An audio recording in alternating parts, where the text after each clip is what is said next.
to you today. Given the time-sensitive nature of the new general education proposal, I feel especially compelled to address two important points. In the interest of time, I will be brief. Let me reinstate, the President, the Vice Presidents, the Deans, and I are strongly committed to the success of ethnic studies departments and programs at Cal State LA. This university is distinguished by the programs that represent our sense of place and purpose. We are an urban campus in an urban community with a lived presence. For years, our students have been positively impacted by the ethnic studies courses that they have taken. Last week, we heard some of the most affecting stories from you, our students. Most of you come from the surrounding community. Many of you spoke about the talk about physical threats, if not the attacks, in your neighborhoods. You spoke of the danger that comes from being different. Several of you mentioned being called names and experiencing intolerance firsthand. I was moved by your stories, and in fact, I think your stories resonated with the faculty listening. Let me be clear once again. The President and I give our full support to Asian and Asian American Studies, Chicano Studies, Latin American Studies, and Pan-African Studies departments and programs, and we respect the vital, historic, current, and future role that they play on our campus. We also respect and recognize the many faculty on this campus committed to making diversity and inclusion a central feature of the general education curriculum. My second point is this. The university, the concept of the university, is founded on the respectful exchange of ideas. The cornerstone of all universities is the configuration of thought, ideas, ways of knowing, and debate. Universities are built by scholars dedicated to their work, who have gone before and who will come after us, and who by nature are inquisitive and, dare I say, argumentative. Differing viewpoints, debate, take place everywhere in the scholarly literature that you read, in your classrooms, and in places like the Academic Senate. Respectful and reasoned debate is a distinguished characteristic of the university. Disagreement on a university campus must never provoke a sense of unsafety or danger. We lose our way and betray our mission when people are reluctant to speak their minds or to share their own deeply held convictions. Convictions we may not agree with. This is the way of the university. Let us honor this unique way. I ask us to hear each other and bear with each other respectfully as we explore our differences and look for ways to build a better university together. The general education proposal before you took over 2 years of the GE Revision Committee's members' time, talent, and energy to build. We owe it to the process and to the university to listen carefully and respect the scholars you see here before you while moving expeditiously forward. I thank you for your time. Okay, dear faculty, students, and senators. First, I want to acknowledge the passion by which you students have continued to argue to have ethnic studies be central at Cal State LA. I agree with you. I am going to specifically talk about Chicana studies. Knowing about our culture and race gives us a sense of agency and feelings that we are important. I get that. I want you to know that I have lived many of the experiences you have shared. I am CSULA grown. I too, like many immigrants, came across the Tijuana, Mexico border undocumented when I was 7 years old. My first language is Spanish. I grew up in a single-parent home. My mom, she worked at least 16 hours a week or more her whole life. We lived in Pico Union, and I attended the notorious, for those of you who are Chicano Studies majors, Hoover Street School. I attended Berendo Junior High, and I was supposed to attend Belmont, but I was bused to Grant High School in the Valley. I received both a BA and an MA from Cal State LA. As I said before, I'm Cal State LA grown. I also worked full-time the whole time I attended Cal State. I didn't have any breaks. It wasn't until I entered a PhD program that I left Los Angeles. I personally understand the issues that we are debating. I love Cal State LA. I love it. It's been my home for 30 years. I love the students, and that's why I'm here. You are my familia. You are my family. So what I want everybody to know is, this is students and senators and everybody else, since I get the floor for a couple of minutes, the current debate in the Senate is not about saving ethnic studies. There really isn't something called ethnic studies at Cal State LA. There are departments and programs. I'm going to again talk about Chicano and Chicana studies. Regardless of what you may have read, I'm just getting nervous, or heard, whether the motion that is being debated passes or not, your classes in Chicano, Chicana studies, in Pan-African studies, and AAAS, Asian American studies, and Latin American studies will be here tomorrow, and they'll be here the day after that.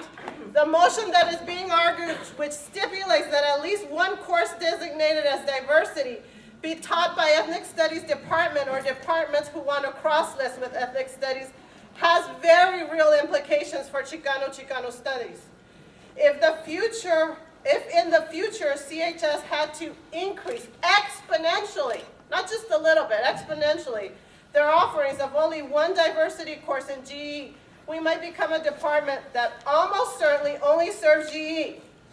How could this help grow our majors or fortify ethnic studies at Cal State LA? Most of the full-time faculty and part-time faculty hired to teach the many classes to meet this one requirement would mean many faculty would only be able to teach GE courses. Does this mean more majors? No.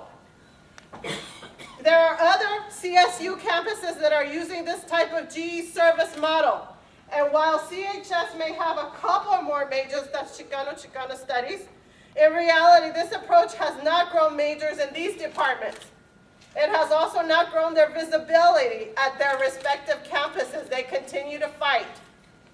The point seems to be counter to the point the students are trying to make of making ethnic studies central to Cal State LA.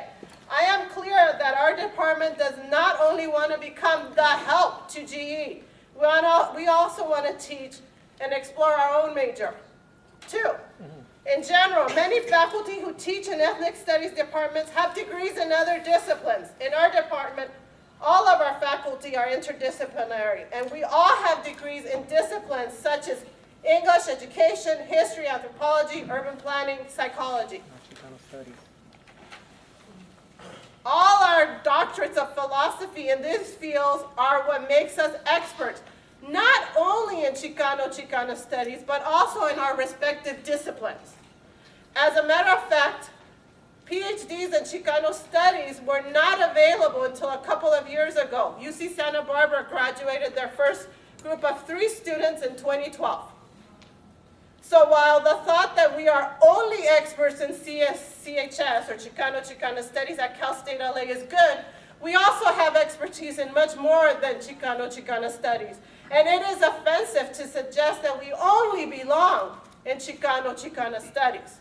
The counter-argument can also follow that on our campus, like Cal State LA, there may be other Chicanos, Chicanas, Latinos, Latinas that are outside of Chicano, Chicana studies that also have expertise in Chicano, Chicano studies. Under the motion that is being debated on the floor, they would not be recognized as experts. Finally, if the fight was really about saving Chicano, Chicana studies, I assure you that all of our faculty would vehemently fight. But we all know the truth about this fight. It is not to save Chicano, Chicana studies, or ethnic studies, but to save a motion on the Senate floor that would not really solidify Chicano, Chicana studies participation in GE.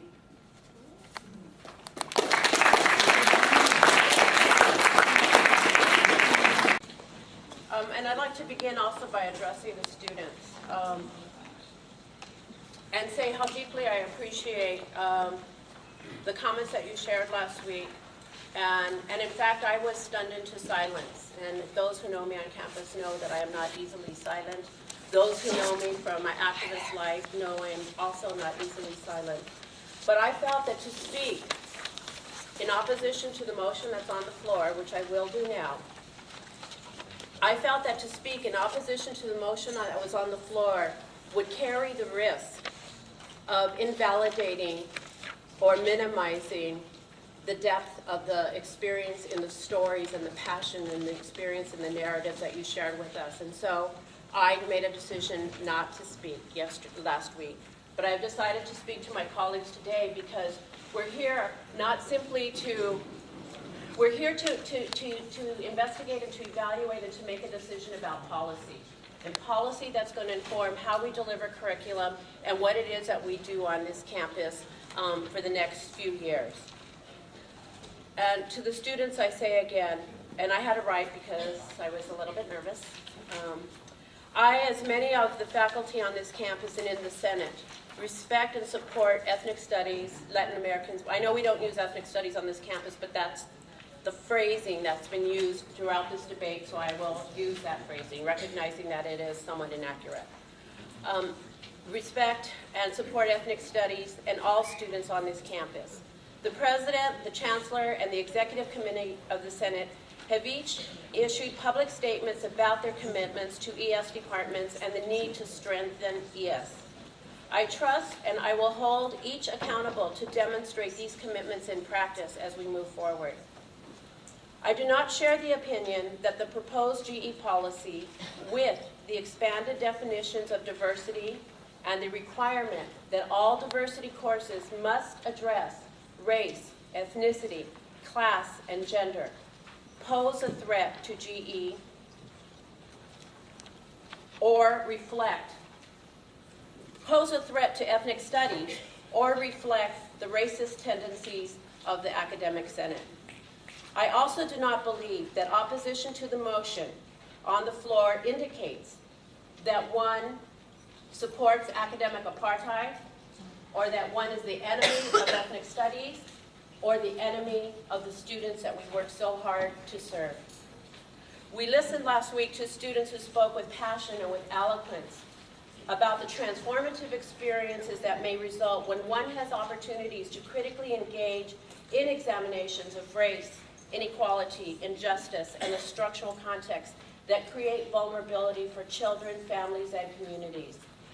These structural inequalities often mask the strengths and capacities of these children, families, and communities who are rendered invisible in the prevailing paradigms or marginalized as exemplars of pathology, disease, or deficiency. I speak against the current motion because I believe, quite simply, that it is poor policy. Policy is designed to chart a vision, to intervene with a problem, or to provide parameters that lead one to a shared objective. I do not believe that the motion on the floor or the Talcott motion, which was introduced a few weeks ago, meet these criteria. The issues are complex, and simple policy remedies cannot address complexity. I am also concerned that the long-term consequences of the proposed policy for ethnic studies and the campus community require more examination. And Dr. Guzman acknowledged that in much of the email that has flown back and forth across campus, has examined these issues. I also believe that policy and policy debates also expose our values.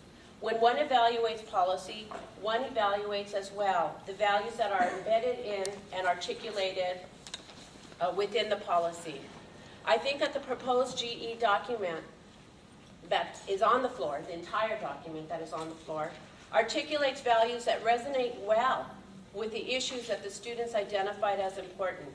I have also reflected on the values that are important to our community, our CSULA community, and the communities whose experiences are examined in ethnic studies. And I speak as a member of this community on multiple levels. I grew up in City Terrace, went to Assumption, went to Sacred Heart, dropped out of Roosevelt, found a pathway into UCLA, and after 10 years received a BA. I have 2 sons who graduated, received their BAs here, and are each in master's programs here. I still live in this neighborhood. If you go to Costco, where my friend from El Sereno, we'll run into each other at the stores. I live here, and I live here by choice. I live here because this is my community, and my community also includes Cal State LA. And I live and breathe and respect the values that are articulated by my colleagues as well, and that are embedded in our policies, and in our efforts to try and make this a good place for students to learn, a welcoming place for students to learn, and a challenging place for students to learn. So I think about the values that I was raised with, and I think about the values that, that resonate with the communities that sit around here. And these values include respect, confianza, and I love that word, confianza, trust. But it also means going with and fianza, bond. Trust with a bond. Trust with a commitment. We trust in one another. Trust is important. Cooperation is important. Commitment to family and community. Humor. We seem to have lost humor. But every time I'm on the res, the circumstances may be grim, but we find something to enjoy and something to celebrate. We also value harmony. In discussions with students in the last few weeks, I've often said kind of spontaneously, I didn't plan it, but often kind of on the verge of tears, I said to students, somos familia. We are family. And in our families, we are taught, and we know how we resolve conflict. We know how we disagree. I call on us to remember those lessons of what we are taught in our families, recognizing that sometimes our families are not very productive and they don't express these values well, but recognizing that we do have ideals and we do have models that we are supposed to emulate and follow. I also think, because I am not only Chicana, but I am also a registered member of the Oglala Lakota tribe on Pine Ridge Reservation, I think about the concept of the 7th generation, which is common to many, it's a very common intertribal belief. And the idea of the 7th generation, my fellow senators, is this idea is that when we sit in council, as we do every time we meet as senators, when we sit in council, we should always remember that the decisions we are making should be informed not by what is right in front of us, but what is to follow in 7 generations. When we make decisions on the foundation, on the basis of what will be good for our community and our children in 7 generations, we remove self-interest, we remove ego, and we remove the potential limitations of our own life experience. So I call on us as we consider to think about the future. I trust, despite the differences, I say this 7th generation as somebody who will oppose this motion. Somebody else can hear 7th generation and use it and support the motion. I understand that. Can that be okay in our community? Can that be okay in our familia, that we have different ideas about things? Can we disagree and can we still move forward? Can we make a decision about whether or not we have any shared values, and can we allow those values to help us move forward? As I said, I think the current motion articulates very poor policy. I understand the absolute transformative nature of education, and I won't bore you with my story about how I was transformed and how I have been transformed. But as I reflect on my